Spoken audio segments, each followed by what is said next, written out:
a serious question. Did the Las Vegas Raiders win NFL free agency up to this point? I think sometimes we think to ourselves, like, man, they got a ton of money. They're going to go out. They're going to spend big money. They're going to do all these different things. And then they went and they spent within their means plus some. Like, there's a trick with the salary cap that I want to share with you that I think will kind of give more insight into why they're doing what they're doing. But I'll get to that in just a little. I'll get to that later in the video. But first, I want to ask you the question: how happy are you with your draft class? Not your draft class, your free agency class / trade for Geno Smith. And what was your favorite move that the Raiders made? What was your absolute favorite move that the Raiders made? And again, if you're wondering, like, oh, what moves did they make? Well, I'm so glad you asked. I'll show it to you right here. All right. First, they got Max Crosby. You bring back your stud. Then you bring back Kuntz on the other edge, Adam Butler, Palomau, like at safety. Like, that's a good deal for him. Roberts at linebacker, and then you go out and you get some really important pieces. You get Alex Kappa at guard, but you don't overspend. You get Jeremy Chin at safety, an extremely versatile safety. That's helpful. Stokes has been around at cornerback. Not bad at all. You see if Raheem Mostert's got anything left in the tank. So you get these guys and you are not overspending. That's the thing. And when I go through the list of different teams and what they've done, what I see is a lot of teams overspending. I absolutely, I just want to be really clear on this. Teams like the Patriots, sometimes the Colts, right? The Jacksonville Jaguars. Sometimes these teams that had a ton of money, the Commanders did a pretty good job, but they overspent on a couple players.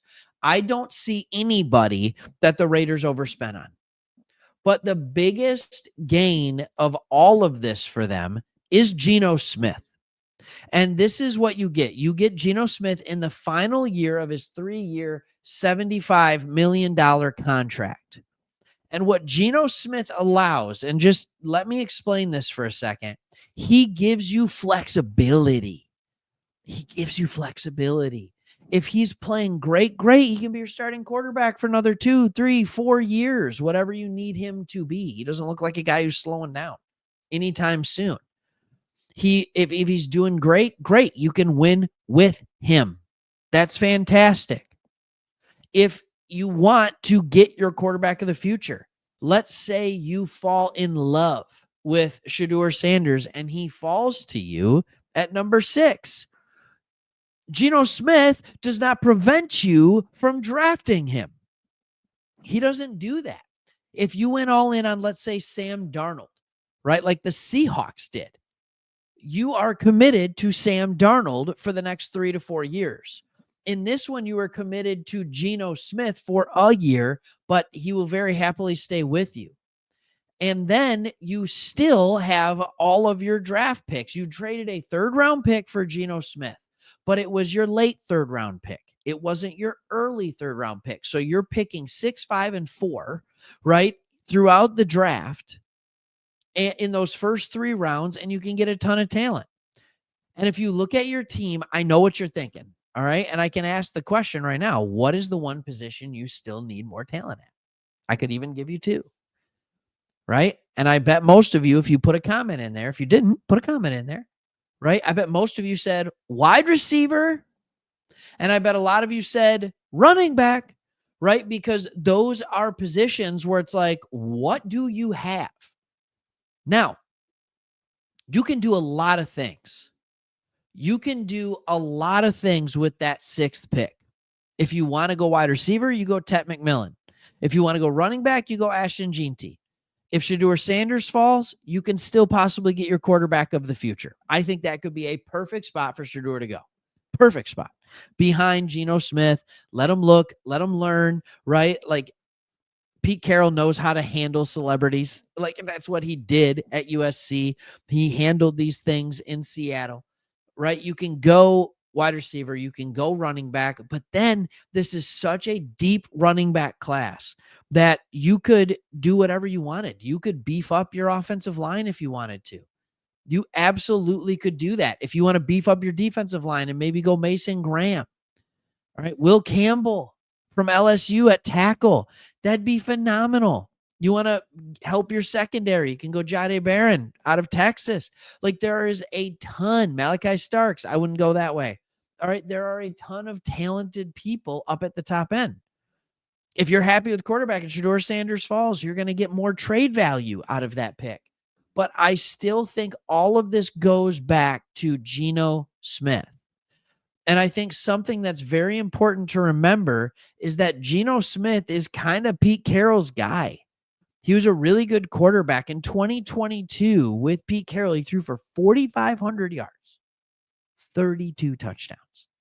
Would you take that as your quarterback? Absolutely, you would. Right. And when you watch Geno Smith, there'll be times where you're just like, what is going on? What is that interception? But then there are also times where you're like, is this guy one of the best quarterbacks in the league? Like that is what he is. But he is a quarterback that is a quality starter, which is good for him. Like good for him turning his career around. Drafted in 2013. From 2013 to 2021, did not start. Everybody thought he'd be bad. I mean, first 2 years in New York, he started a little bit, was absolutely atrocious, but he turned it around. He stayed in the league. He turned it around and he has become a quality starter in this league. And nothing goes unless you have a quality starter at quarterback. Nothing goes. You've lived this world. You know it. So yes, would everybody love the thrill of Shedeur Sanders and fixing it through the draft? Yes, everybody would love that. But you have to love the sure thing. And Geno Smith is a sure thing. He has been in this system. He knows Pete Carroll. He knows what Pete Carroll wants to accomplish on the offensive side of the ball. And he has been successful in this. I believe it was 2 9-8 seasons under Pete Carroll.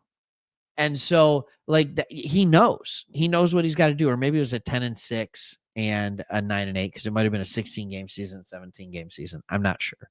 But I know they made the playoffs over the Lions just a couple years ago. So the Seahawks, that is. So when you're looking at these things, it changes everything, but you're not tied to them forever either. And that's the beautiful thing. You don't want to overpay a quarterback that's okay that you have to be stuck to forever. That's not where you want to live. And they're able to find that gap between young and old. They got a guy in there now. He can be the answer for the next 4 or 5 years, but he doesn't have to be. I think that's great. And then they're doing stuff. And then I did tell you, I told you I'd share you a trick with you. Money that is not spent, money that this team stays under the cap with this year, rolls into the cap next year. I keep making the joke. It's like an HSA, right? Like your money stays in there. And so, like, let's say they end the year and they're $34 million under the salary cap. They get a bonus $34 million next year.